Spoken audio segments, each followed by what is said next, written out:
Hello friend, doctor R के wait पेट channel में आपका स्वागत है। आज मैं आप लोगों को इस वीडियो में रेबीज के बारे में पूरी डिटेल से बताने वाला हूं। रेबीज के मैंने 3 पार्ट बनाया है। इस वीडियो में हम लोग पार्ट फर्स्ट के बारे में पूरी डिटेल से बात करेंगे। पार्ट फर्स्ट में हम लोग जानेंगे कि रेबीज के सिनोनिम्स क्या होते हैं, रेबीज होता क्या है, इसके क्या कारण होते हैं, रेबीज फैलता कैसे है, इसके क्या क्या लक्षण देखने को मिलते हैं, इसकी डायग्नोसिस कैसे की जाती है, इसके बारे में पूरी डिटेल से बात करते हैं। तो आइए अब हम लोग वीडियो स्टार्ट करते हैं। सबसे पहले हम लोग रेबीज के सिनोनिम्स के बारे में जानते हैं। तो रेबीज को हम लोग हाइड्रोफोबिया डिजीज कहते हैं, फिर इसको हम लोग लाइजा डिजीज भी कहते हैं, या कहीं कहीं इसको मैडमैन डिजीज भी कहा जाता है।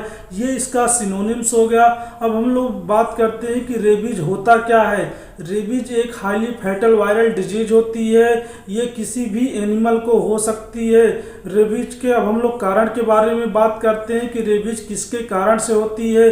तो रेबीज एक लाइजा वायरस के कारण से होती है। ये रैप्टोविरिडी एक फैमिली होती है, उससे ये बिलोंग करता है। अब हम लोग बात करते हैं कि रेबीज एक पशु से दूसरे पशुओं में फैलता कैसे है। तो रेबीज में क्या होता है, चाहे वो जंगली जानवर हो या मतलब डॉग हो, जब उसको रेबीज हो जाता है तो जो उसकी सलाइवा होती है किसी दूसरे मतलब जानवर के जो फ्रेश सलाइवा होती है उसके कांटेक्ट में आने से, या जैसे कोई जानवर है उसकी स्किन में घाव हो गया तो उसकी जो सलाइवा होती है रेबीज वाले जो जानवर होते हैं उसके कांटेक्ट में आने से मतलब उसको भी इन्फेक्शन हो जाता है। इस प्रकार से मतलब ट्रांसमिशन इसका होता है। अब हम लोग बात करते हैं कि रेबीज में हम लोग गाय भैंस के पहले लक्षण के बारे में जानेंगे कि गाय भैंस में इसमें क्या क्या आपको लक्षण देखने को मिलते हैं। यानी कि कह सकते हैं रूमिनेंट पशु जैसे गाय हो गई, भैंस हो गई, भेड़ बकरी हो गई, इसमें आपको रेबीज के क्या क्या लक्षण देखने को मिलता है, इसके बारे में हम लोग पूरी डिटेल से बात करते हैं। तो सबसे पहले हम लोग इसके मतलब फार्म के बारे में बात करते हैं। तो इसके 2 फार्म होते हैं। एक रेबीज का फ्यूरियस फार्म होता है गाय भैंस में, फिर दूसरा पैरालिटिक फार्म होता है। फ्यूरियस फार्म में क्या होता है, जो गाय भैंस होती हैं, भेड़ बकरी होती हैं, जो उनका जो बिहेवियर होता है वो चेंज हो जाता है, खूब ज़ोर ज़ोर से चिल्लाने लगती हैं, किसी मतलब हार्ड ऑब्जेक्ट को मतलब टच करेंगी, बार बार अपना सिर रगड़ेंगी, दीवार पे गोल गोल घूमने लगती हैं, कोई जानवर है उसको देखकर मतलब मारने दौड़ेंगे, पानी से इसको डर लगने लगेगा, खाना पानी छोड़ देती है, मुंह से खूब ज़्यादा मतलब लार निकलने लगता है। ये होता है फ्यूरियस फार्म के लक्षण। अब हम लोग पैरालिटिक फार्म के बारे में बात करते हैं। तो इसमें क्या होता है, जो लैरिंग्स होती है, जिनकी जो वोकल कार्ड होता है उसमें पैरालिसिस हो जाता है। जब पैरालिसिस हो जाता है तो पशु मतलब आवाज़ नहीं निकाल पाता है। फिर वो जो वायरस होता है उसके दिमाग में जाता है, इन्फेक्शन करता है, इंसेफ्लाइटिस हो जाती है, और मतलब इसकी अगर रेबीज हो गया तो 1 हफ्ता के अंदर अंदर पशु की मृत्यु हो जाती है।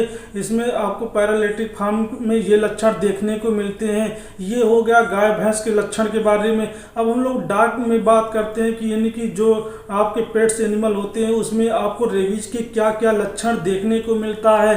तो इसमें भी 2 फार्म होते हैं, एक फ्यूरियस फार्म होता है, दूसरा डम फार्म होता है। फ्यूरियस फार्म में क्या होता है, जो डॉग होता है खूब जोर जोर से भौंकने लगेगा, किसी आदमी या मतलब जानवर को देखकर वो काटने के लिए दौड़ता है। जैसे कि मतलब उसके मुंह से खूब आप देखे होंगे झाग टाइप की निकलने लगेगी, उसका जो बिहेवियर है उठने बैठने का वो एकदम चेंज हो जाता है, उसको बुखार भी आता है। इस प्रकार के आपको फ्यूरियस फार्म में लक्षण देखने को मिलते हैं। अब हम लोग इसके डम फार्म के बारे में बात करते हैं। तो डम फार्म में क्या होता है, जो लैरिंग्स होती है उसमें पैरालिसिस हो जाता है, डॉग चल फिर नहीं पाता, उसको खूब मतलब आप देखे होंगे कि उसको मतलब खूब ज़्यादा कपकपी होने लगती है, वह फिर उसकी मतलब विदिन 2-3 घंटे में मृत्यु हो जाती है, या 1-2 दिन बाद भी मृत्यु हो जाती है।